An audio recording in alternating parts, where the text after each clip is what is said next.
가난한 한국인이라 써본 적도 없겠지. 한국 교육 수준 자체가 최악이야. 여기 미국 최고 명문고 수학 천재 학생이 한국인 전학생을 가난하고 한국의 교육을 무시하고 있습니다. 수학 천재 학생과 무시했던 전학생이 수학 문제에 대결을 하게 되었는데요. 대결이 시작하고 3초 만에 학교 전체가 발칵 뒤집혔습니다. 수학 천재 학생은 충격에 얼어버렸고 누구도 예상하지 못했던 충격적인 상황에 모두들 숨을 죽이고만 있었는데요. 과연 이 전학생에게 어떤 일이 벌어진 걸까요? 코리아 파워 시작합니다. 안녕하세요. 제 이름은 에밀리 로버츠입니다. 저는 미국 동부에 있는 최고의 사립 고등학교 중 하나에 다니고 있어요. 일찍 일어나서 책을 준비하고 수업에 갑니다. 저는 항상 좋은 학생이었어요. 선생님들이 저를 좋아하시고 모든 과목에서 열심히 공부했습니다. 방과 후 동아리 활동도 활발히 하고 있고요. 여기서 꽤 좋은 삶을 살고 있다고 할 수 있겠네요. 하지만 제 자신에 대해 고백할 것이 있습니다. 오랫동안 저는 한국 문화, 특히 그들의 교육 시스템에 대해 부정적인 생각을 가지고 있었어요. 한국식 수학이나 그들의 학습 방식에 대한 이야기를 들을 때마다 짜증이 났었죠. 계산기 없이 암기하고 암산하는 것이 정말 그렇게 인상적인지 믿지 않았습니다. 저는 한국 교육 시스템이 창의성이나 재미없이 학생들에게 하루 종일 공부만 강요한다고 생각했어요. 그 월요일은 평소와 같이 시작되었습니다. 복도에서는 주말 파티와 다가오는 시험에 대한 평소의 수다로 떠들썩했어요. 하지만 공기 중에 뭔가 다른 것이 느껴졌습니다. 새로운 소문이 학교 전체에 퍼지고 있었어요. 새로운 전학생에 대해 들었어? 1교시 전에 올리비아가 제 책상 너머로 몸을 기울이며 속삭였습니다. 그 애가 한국에서 온 수학 천재라고 하더라. 계산기도 안 쓰고 수학 경시대회를 다 휩쓸었대. 저는 어깨를 으쓱했어요. 아마 공식을 잘 외우는 학생일 뿐이겠지. 이렇게 말했지만 그 말을 내뱉는 순간에도 이상하게 호기심과 의구심이 섞인 감정이 제 마음속에서 일렁이고 있었습니다. 다음 며칠 동안 이 신비로운 한국인 전학생에 대한 소문은 점점 커졌어요.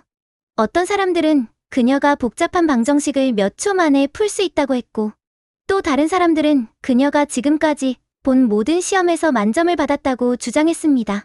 저는 이런 이야기를 의심스럽게 듣고 있었어요. 제 마음속으로는 이미 그녀가 어떤 사람일지 결정해버렸거든요. 아마도 진지하고 로봇 같고 더 깊은 개념을 정말로 이해하지 못한 채 숫자만 계산하도록 훈련받은 사람일 거라고요. 드디어 그날이 왔을 때 저는 수학 수업 시간에 앉아서 제임스 선생님이 오실 때까지 공책에 낙서를 하고 있었어요. 문이 열리고 선생님이 차분하고 진지한 표정으로 걸어 들어오셨습니다. 여러분, 오늘 새로운 학생을 소개하겠습니다. 제임스 선생님이 복도에서 기다리고 있는 누군가를 가리키며 말씀하셨어요. 그녀는 방금 한국에서 이사 왔고 수학 경시대회에서 놀라운 결과를 얻었습니다. 지민을 환영해주세요. 우리 교실에 들어온 소녀는 제가 예상했던 것과는 달랐습니다. 지민은 제 키와 비슷했고 단정한 포니테일로 묶은 직모가 있었어요. 그녀는 깔끔한 파란색 스웨터와 어두운 바지를 입고 있었죠. 가장 인상적이었던 것은 그녀의 표정이었습니다. 긴장하거나 거만한 것이 아니라 차분하고 집중된 표정이었어요.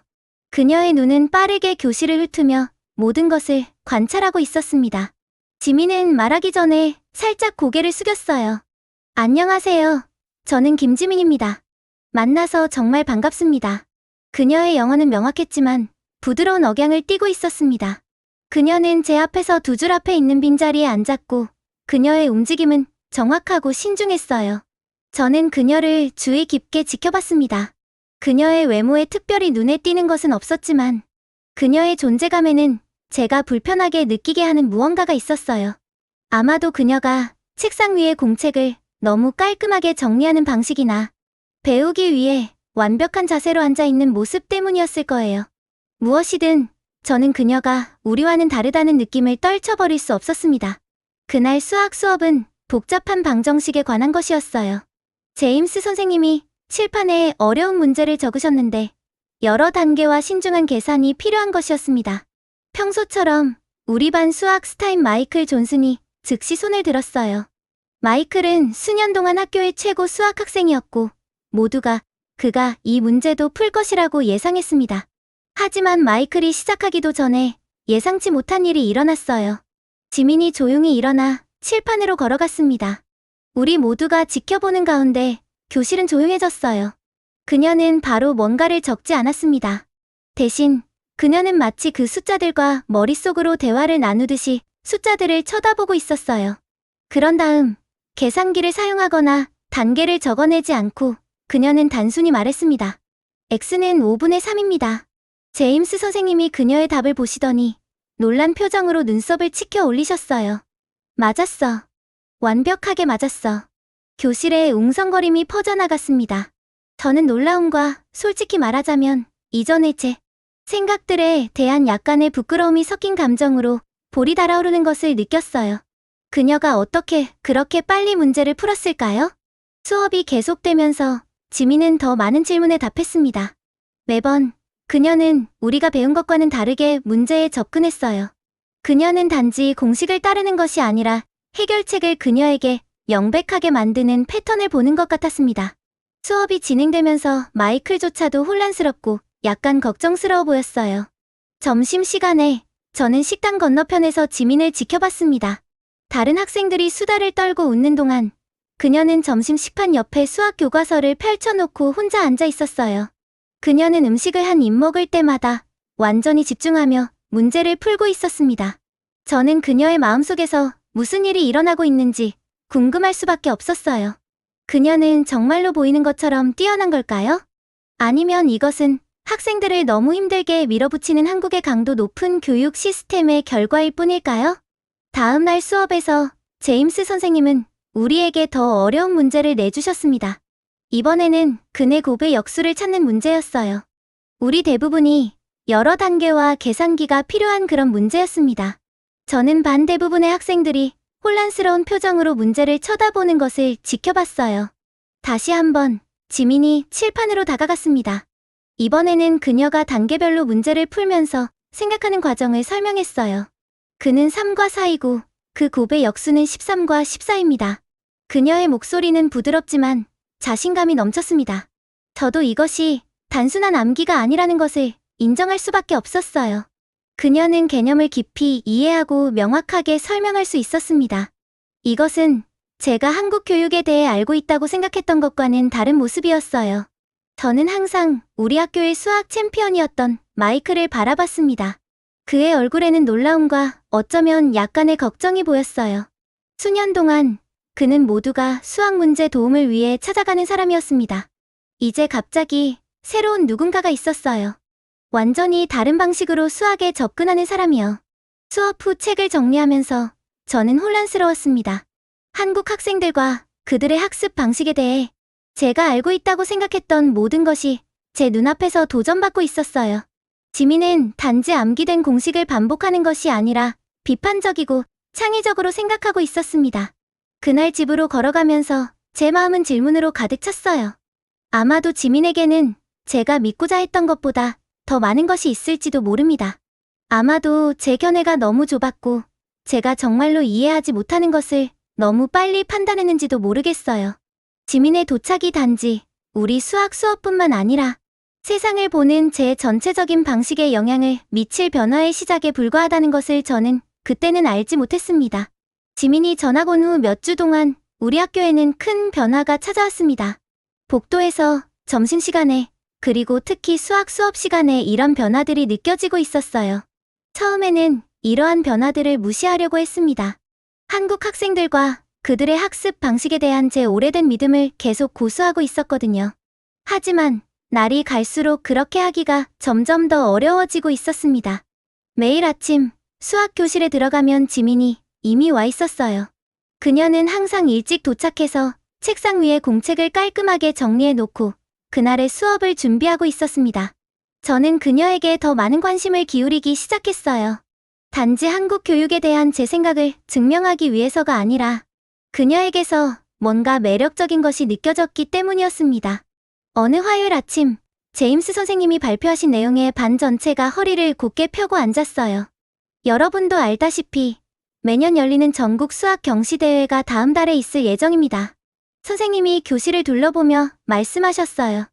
예선전은 2주 후에 바로 이 학교에서 열릴 겁니다. 교실에 작은 소곤거림이 퍼져나갔습니다. 이 대회는 정말 중요한 행사였어요. 매년 전국에서 최고의 수학 학생들이 참가하는 대회였거든요. 우리 학교는 마이클 존슨을 대표로 보내는 전통이 있었습니다. 그는 항상 우리에게 자랑스러움을 안겨주었어요. 마이클을 힐끗 쳐다봤습니다. 그는 항상 그랬듯이 자신감에 차서 의자에 바로 앉아 있었어요. 하지만 그때 지민을 봤습니다.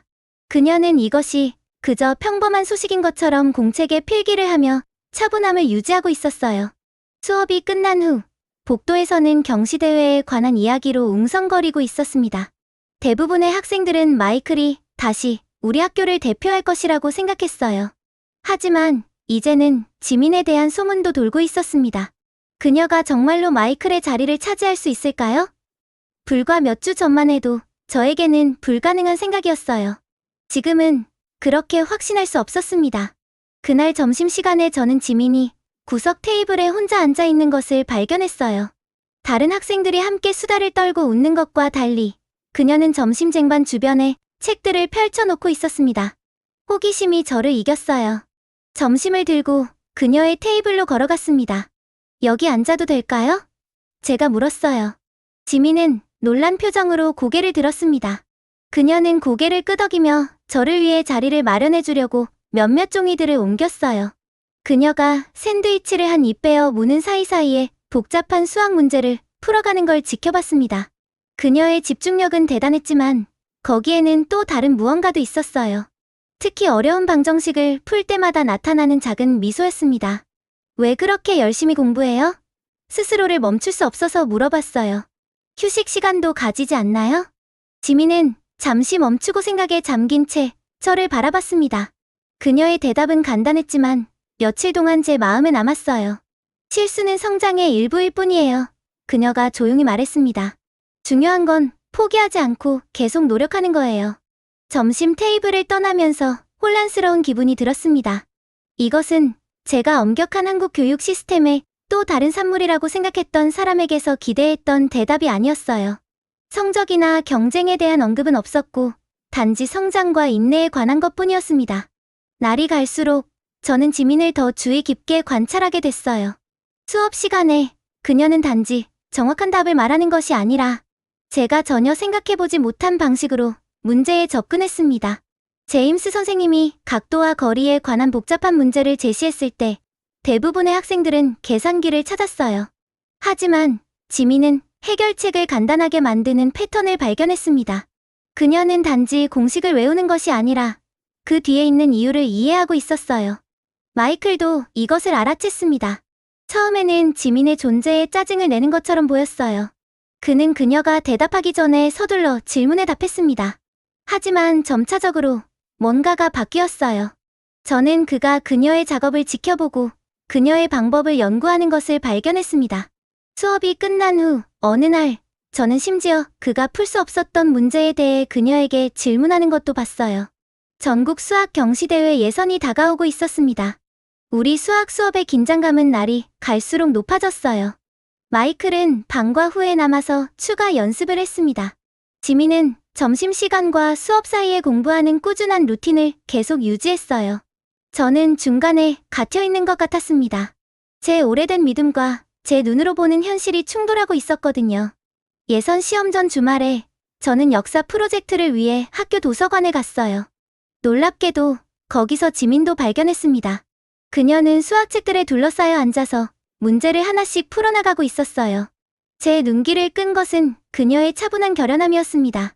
공포도 필사적인 벼락치기도 없었어요. 그저 꾸준하고 집중된 작업뿐이었습니다. 특별히 계획하지 않았지만 저는 같은 테이블에 앉았어요. 몇 시간 동안 우리는 나란히 앉아 침묵 속에서 작업했습니다. 가끔씩 저는 고개를 들어 그녀가 저에겐 불가능하게 어려워 보이는 문제들을 푸는 모습을 목격했어요. 하지만 그녀는 같은 체계적인 인내심으로 각각의 문제에 접근했습니다. 예선 시험 당일은 흥분과 긴장감이 감돌았어요. 시험은 3시간 동안 진행될 예정이었고 문제들은 점점 더 어려워질 것이었습니다. 저는 참가하지 않았지만 결과를 기다리며 교실 밖에 모인 다른 학생들과 함께 했어요. 시험은 정확히 오전 9시에 시작되었습니다. 교실 문의 작은 창문을 통해 저는 약 20명의 학생들이 종이 위로 몸을 구부린 모습을 볼 수 있었어요.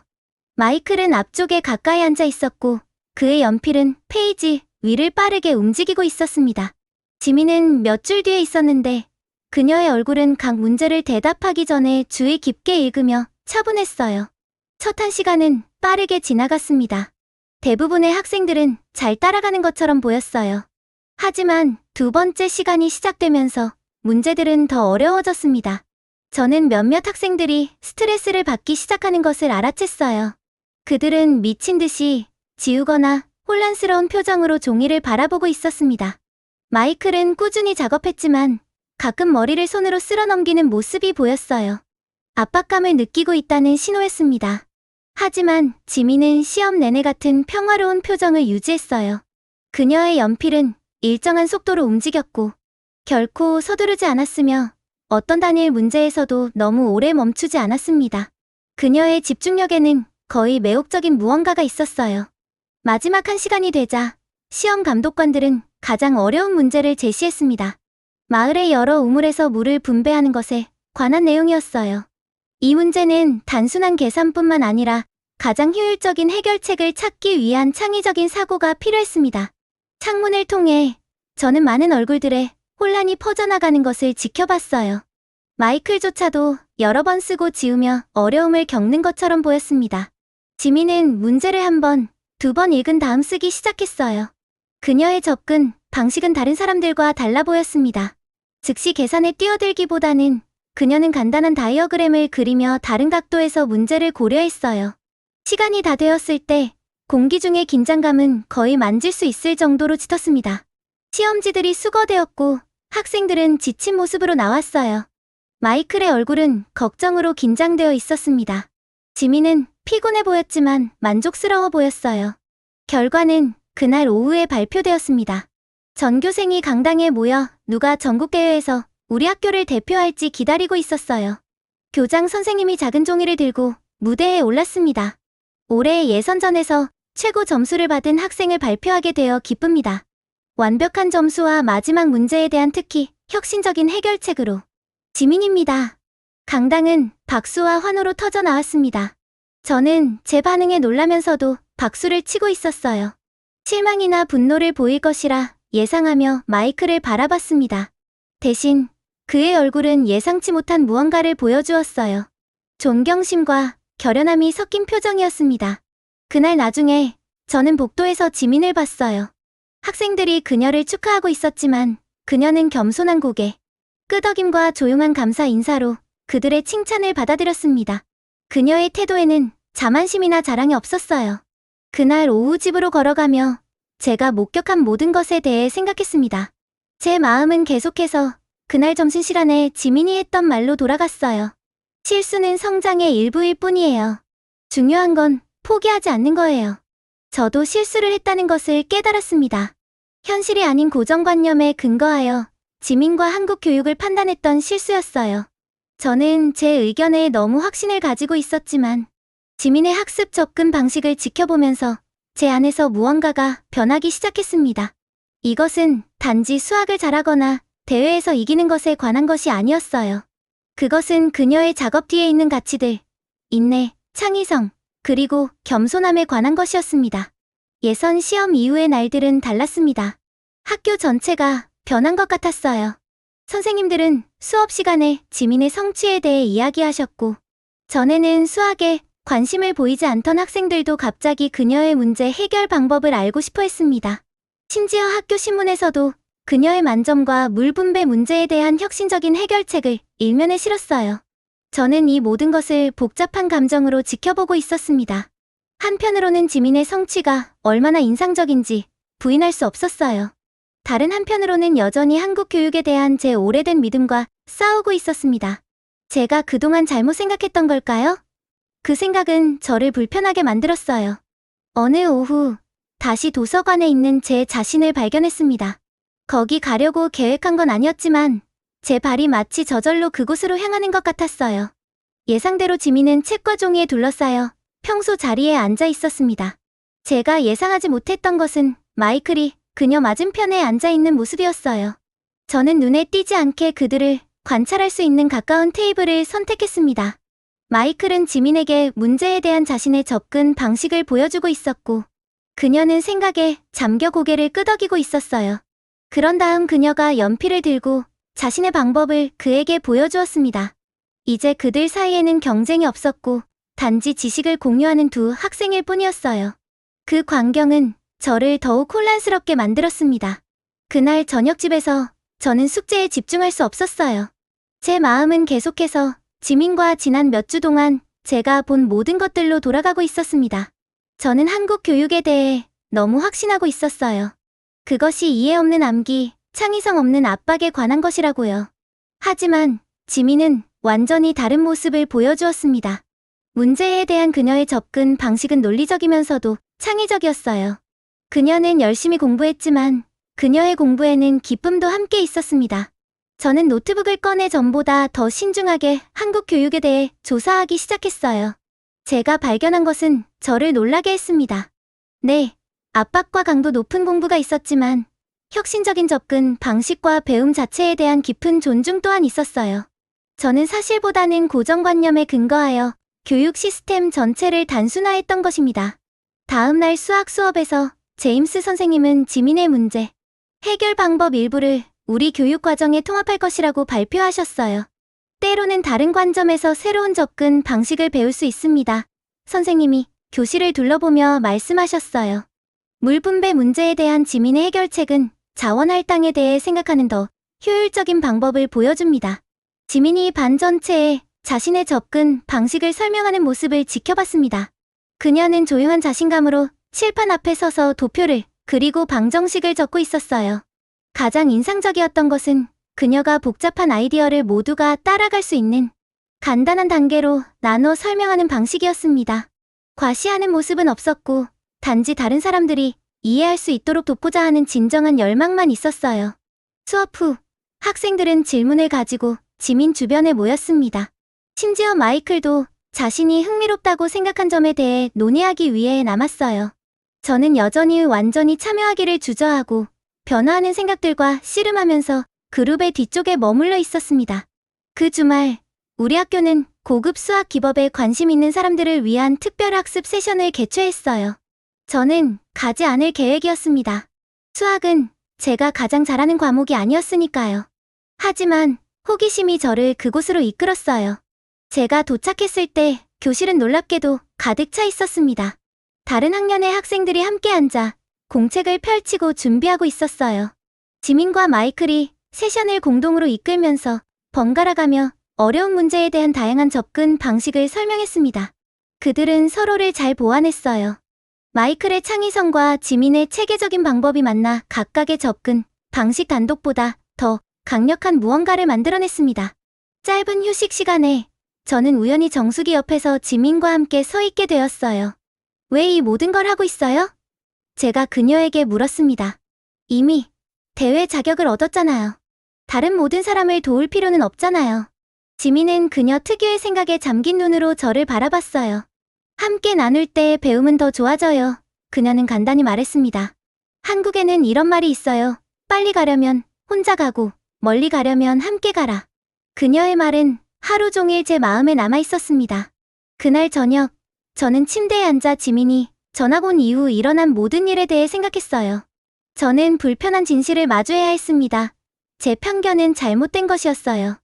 약간 잘못된 것이 아니라 근본적으로 잘못된 것이었습니다. 저는 한국 교육에 대해 실제로 아무것도 모르면서 얼마나 자신 있게 무시했는지 기억났어요. 지민을 만나기도 전에 그녀를 판단했고 그녀를 개인으로 고려하지 않고 한국 학생이라는 라벨이 붙은 상자에 넣어버렸던 것입니다. 그녀만의 독특한 자질과 접근 방식을 고려하지 않았었죠. 그 깨달음은 저를 부끄럽게 만들었어요. 하지만 다른 감정도 있었습니다. 성장감이었어요. 제 실수를 인정한다는 것은 그것으로부터 배울 수 있다는 것을 의미했습니다. 다음 주 지민과 마이클 모두 전국 수학 경시대회에서 우리 학교를 대표할 것이라는 소식이 전해졌습니다. 우리 학교가 2명의 학생을 보낸 것은 이번이 처음이었어요. 학교 전체가 이 성취를 축하했습니다. 복도에는 그들에게 행운을 빌어주는 포스터가 나타났고 선생님들은 수업 중에 그 소식을 언급하셨어요. 우리 학교에는 새로운 에너지가 있었고 이전에는 없었던 가능성에 대한 감각이 생겼습니다. 저는 이제 지민과 마이클이 점심시간과 방과 후에 어떻게 함께 공부하는지 지켜봤어요. 그들은 다른 학생들도 참여할 수 있는 작은 스터디 그룹을 만들었습니다. 때때로 저는 지나가다가 그들의 토론을 들었어요. 아이디어 교환, 질문과 답변, 누군가가 어려운 개념을 이해했을 때의 깨달음의 순간들을요. 어느 오후, 저는 마침내 용기를 내서 그들의 스터디 그룹에 참여했습니다. 처음에는 조용히 앉아서 들으며 관찰만 했어요. 지민이 제가 실제로 이해할 수 있는 비례 분배에 관한 개념을 설명했을 때 저는 스스로를 멈출 수 없어 질문을 하고 있는 제 자신을 발견했습니다. 그럼 같은 원리를 다른 자원 문제에도 적용하면 더 효율적인 해결책을 찾을 수 있을까요? 지민의 얼굴이 밝아졌어요. 정확해요. 그게 바로 이 접근 방식의 힘이에요. 이 한 문제에 관한 것만이 아니라 여러 상황에 적용되는 사고 방식이에요. 처음으로 저는 그들이 배우고 있는 것과 진정한 연결감을 느꼈습니다. 갑자기 수학을 좋아하게 되어서가 아니라 다른 관점에 마음을 열었기 때문이었어요. 전국 대회가 가까워질수록 지민과 마이클에 대한 압박감이 커졌습니다. 선생님들은 그들에게 추가 연습 문제를 주셨어요. 교장 선생님은 그들을 교장실로 불러 개인적으로 행운을 빌어주셨습니다. 모든 사람들이 그들에게 큰 기대를 걸고 있었어요. 저는 지민이 전에는 보여주지 않았던 스트레스의 작은 신호들을 알아차리기 시작했습니다.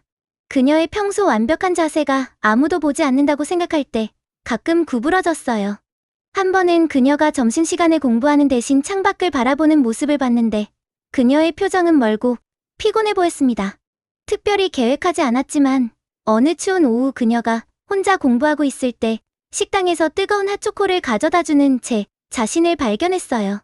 가끔은 모두 휴식이 필요해요. 저는 그녀의 책 옆에 컵을 놓으며 말했습니다.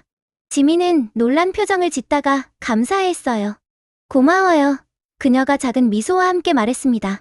전국 대회 날이 다가오면서 저는 우리 학교가 이기기를 바라는 것을 넘어 지민의 이곳에서의 여정이 저에게 의미 있게 된 것만큼 그녀에게도 의미 있는 것이었기를 바라고 있었습니다. 전국 수학 경시대회 날이 밝은 햇살과 시원한 바람과 함께 찾아왔습니다. 우리 학교 전체가 흥분으로 들썩이고 있었어요. 모든 학생들이 대강당에 모여 큰 스크린으로 경시대회 생중계를 볼 수 있도록 수업 시간이 단축되었습니다. 벽에는 팀을 응원합니다. 마이클과 지민 화이팅! 같은 메시지가 적힌 알록달록한 현수막이 걸려 있었어요. 저는 대강당 중간쯤에 자리를 잡았습니다. 주변에는 우리 학교의 성공 가능성에 대해 흥분해서 수다를 떨고 있는 반 친구들이 있었어요. 분위기는 마치 수학 경시대회가 아니라 스포츠 챔피언십 같았습니다. 불과 몇 개월 전과 비교해 지금 상황이 얼마나 달라졌는지 생각하니 절로 미소가 지어졌어요. 생중계가 시작되면서 전국 각지의 학교에서 온 학생들이 큰 컨벤션 센터에 모이는 모습이 화면에 나타났습니다. 카메라가 참가자들을 훑으며 지나갔고 우리 학교 이름이 적힌 테이블에 나란히 앉아있는 지민과 마이클이 화면에 나타나자 대강당에서 환호성이 터져 나왔어요. 두 사람 모두 집중하면서도 차분해 보였고 앞으로의 도전에 준비가 되어 있는 것 같았습니다. 경시대회의 첫 번째 라운드는 개인 문제 풀이로 시작되었어요. 각 학생은 1시간 이내에 풀어야 하는 점점 더 어려워지는 문제들을 받았습니다. 저는 카메라를 통해 지민의 얼굴을 유심히 지켜봤어요. 그녀가 작업하는 동안 표정은 변함없이 안정적이었고 연필은 차분하게 페이지 위를 움직이고 있었습니다. 그녀 옆에서 마이클은 평소에 집중력으로 작업하고 있었고 어려운 부분을 만났을 때는 가끔 손으로 머리를 쓸어 넘기고 있었어요. 라운드가 진행되면서 카메라가 우리 팀을 비출 때마다 저는 숨을 멈추고 있는 제 자신을 발견했습니다. 저는 그들의 성공을 얼마나 응원하게 되었는지 깨달았어요. 단지 우리 학교의 명성을 위해서가 아니라 진심으로 두 사람 모두 잘 되기를 바라고 있었기 때문이었습니다. 개인 라운드가 끝나고 참가자들이 짧은 휴식을 취하는 동안 점수가 집계되었어요. 발표자가 지민과 마이클이 개인적으로 모두 상위 10위 안에 들었다고 발표했을 때 우리 학교는 환호성을 질렀습니다. 지민은 전체 3위, 마이클은 5위를 차지했어요. 그들의 합산 점수로 우리 학교는 팀 라운드에 진출하여 2위를 차지하게 되었습니다. 팀 라운드에서 정말 흥미로운 일이 벌어졌어요. 학교들은 함께 협력하여 다양한 접근 방식이 필요한 복잡하고 다단계적인 문제들을 해결해야 했습니다. 이 부분에서 지민과 마이클의 서로 다른 강점이 진정으로 빛을 발할 수 있었어요. 첫 번째 팀 문제는 가상의 도시를 위한 효율적인 교통 시스템을 설계하는 것이었습니다. 저는 지민과 마이클이 함께 모여 접근 방식을 논의하는 모습을 지켜봤어요. 마이클이 빠르게 도표를 스케치하는 동안 지민은 계산을 하고 있었습니다. 그들의 팀워크는 몇 개월이 아니라 몇 년 동안 함께 작업해 온 것처럼 완벽해 보였어요.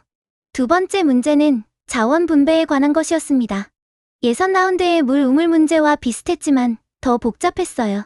이것이 지민이 혁신적인 접근 방식을 보여주었던 유형의 문제라는 것이 기억났습니다. 역시나 카메라를 통해 지민이 뭔가를 설명하는 동안 마이클이 고개를 끄덕이다가 해결책에 자신의 아이디어를 더하는 모습이 보였어요. 팀들이 작업하는 동안 시간은 빠르게 흘러갔습니다. 우리 대강당의 분위기는 기대감으로 긴장되어 갔어요. 평소 집회 시간에 엄격한 질서를 유지하던 선생님들도 이제는 자리에서 바짝 일어나 집중해서 지켜보고 계셨습니다. 심지어 교장 선생님도 뒤쪽에 서서 팔짱을 낀 채 눈을 화면에 고정시키고 계셨어요. 경시대회의 종료를 알리는 최종 휘슬이 울렸을 때 모든 팀들이 연필을 내려놓았습니다. 이제 심사위원들이 모든 해결책을 검토하고 우승자를 발표할 때까지 기다려야 했어요. 카메라는 긴장한 채 앉아있는 팀들, 조용히 대화를 나누는 학생들, 마지막으로 자신의 작업을 검토하는 다른 학생들을 비추고 있었습니다. 몇 시간처럼 느껴졌지만 아마도 겨우 20분 정도 후에 심사위원들이 무대로 돌아왔어요. 안경을 쓴 진지한 표정의 여성 심사위원장이 마이크 앞으로 걸어 나왔습니다. 모든 해결책을 신중히 검토한 결과가 나왔습니다. 우리 대강당은 완전히 조용해졌습니다. 3위는 개인 문제에서 뛰어난 작업과 교통 시스템 설계의 창의적인 접근 방식을 보여준 그녀는 캘리포니아의 한 학교 이름을 말했어요. 2위는 탁월한 팀워크와 특히 자원 분배 문제에 혁신적인 해결책을 제시한 저는 온 마음을 다해 우리 학교 이름이 불리기를 바라며 눈을 꼭 감았어요. 이스트 코스트 예비학교의 마이클 존슨과 지민입니다. 우리 대강당은 환호와 박수로 폭발했습니다. 학생들은 자리에서 일어나 하이파이브를 하고 서로를 껴안았어요. 선생님들은 자랑스럽게 미소 지으셨습니다. 교장 선생님은 공중에 주먹을 흔드셨는데 이런 모습은 전에 본 적이 없었어요.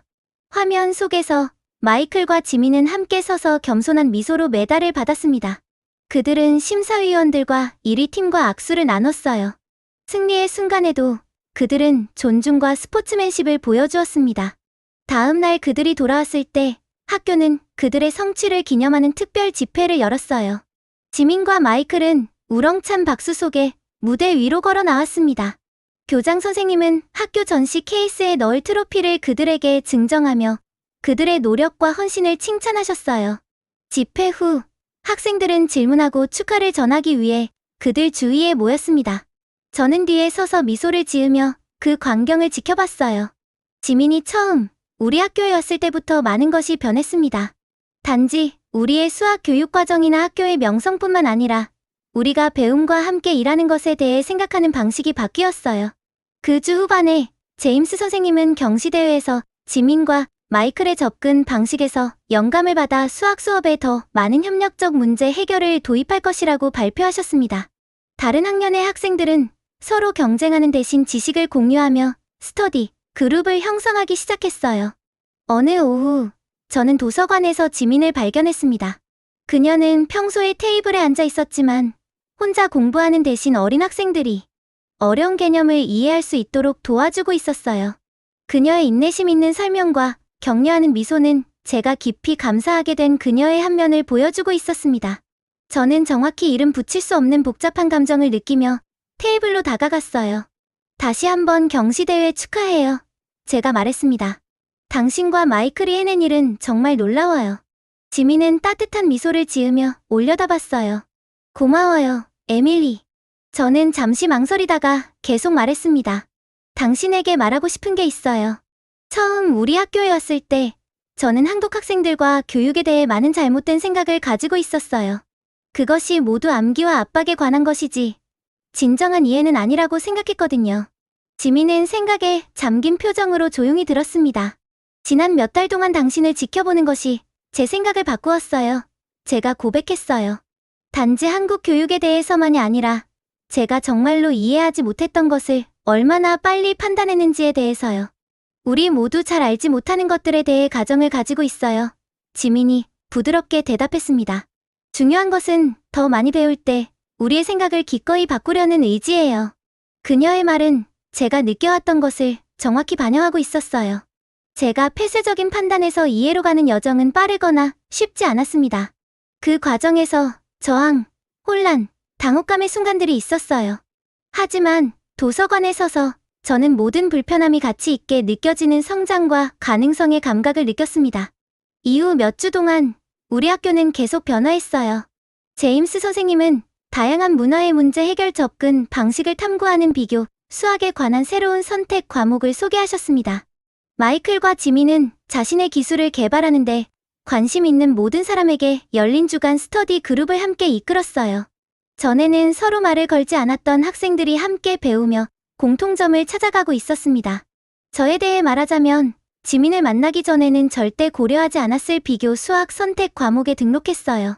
저는 갑자기 수학 천재가 된 것은 아니지만 다양한 사고, 방식과 학습 방법에 대한 새로운 감사함을 발전시켰습니다. 그 봄, 대학 지원 에세이를 제출할 때 저는 다른 문화의 누군가를 만나는 것이 교육에 대한 제 이해뿐만 아니라 제 자신의 편견에 대한 인식을 어떻게 변화시켰는지에 대해 썼어요.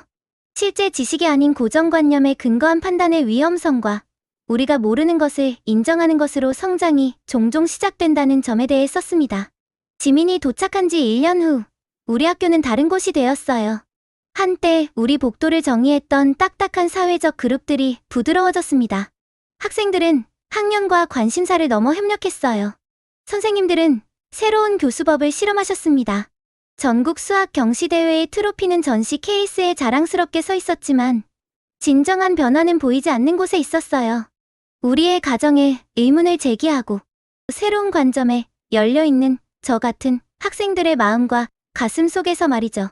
지금 돌이켜보면 지민이 단지 한국에서 수학적 지식을 가져온 것이 아니라는 것을 깨닫게 되었습니다. 그녀는 우리가 겸손하고 호기심 많고 세상에 대한 우리의 좁은 시각을 넘어볼 의지가 있을 때 배움이 가장 풍요롭다는 것을 상기시켜 주었어요. 편견에서 이해로 가는 제 여정은 우리가 모든 것을 안다고 생각할 때가 아니라 우리가 여전히 배워야 할 것이 얼마나 많은지 깨달을 때 가장 중요한 교육이 일어난다는 것을 가르쳐 주었습니다. 지금까지 제 이야기 들어주셔서 감사합니다. 여러분, 에밀리의 이야기는 우리에게 많은 것을 가르쳐 줍니다. 때로는 우리가 가장 확신하는 생각이 가장 크게 틀릴 수 있다는 것을요. 다른 문화, 다른 방식, 다른 사람들에 대해 열린 마음을 갖는 것이 얼마나 중요한지 보여줍니다. 우리 모두는 자신도 모르게 편견의 벽을 쌓고 있을지 모릅니다. 하지만 에밀리처럼 그 벽을 용기 있게 마주하고 허물어갈 때 우리의 세계는 더 넓고 풍요로워집니다. 진정한 성장은 우리가 틀릴 수 있다는 것을 인정하고 새로운 관점을 받아들일 준비가 되어 있을 때 시작됩니다. 빨리 가려면 혼자 가고 멀리 가려면 함께 가라는 지민의 말처럼 우리는 서로에게서 배우며 함께 성장할 때 더 멀리 갈 수 있습니다. 오늘 이 이야기가 여러분의 마음에도 작은 변화의 씨앗이 되기를 바랍니다. 여러분의 생각들을 댓글로 남겨주세요. 그리고 마음에 드셨다면 구독과 좋아요 부탁드려요. 지금까지 시청해주셔서 감사합니다.